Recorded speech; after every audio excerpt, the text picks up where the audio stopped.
Today is an interesting day. Our moon moved into Taurus yesterday. We have her there all day today, part of the day tomorrow, leading up to the new moon.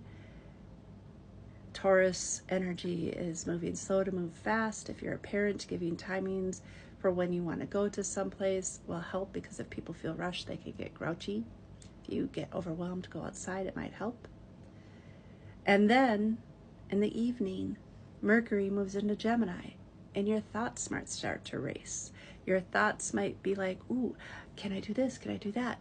Because a Mercury in Gemini loves to be there. That is one of his signs he rules. Gemini is about duality. Gemini is all about being able to see more than one thing and being curious about it.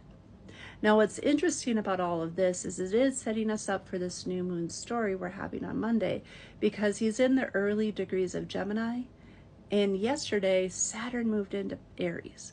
Those two signs are what we call a sextile, because they're 60 degrees apart. So they're talking nicely together, very easy together. So in the balsamic phase, which we're in, we will usually reflect about what happened in the last cycle. But you can also use this energy to figure out what you want to do next. What have you learned about yourself in this past cycle, the past years, that you're willing to not use anymore because it doesn't really work for you anymore, to be able to bring into the future that you want to have? Because you got Mercury, our mind, our communication, talking nicely to Saturn, who likes to put structure and continuity into things, and Neptune, who is the dreamer. And all of this is setting up for that new moon tomorrow. Interesting, right? So, how are you going to use this energy? What are you going to journal?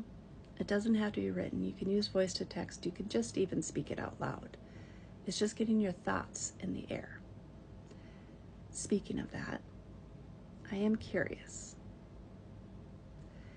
If your sign for your Mercury is an air sign, are you an auditory learner?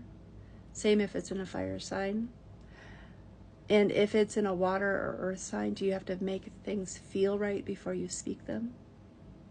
Because that is what Mercury does for us. And that's how I help parents with their children as well.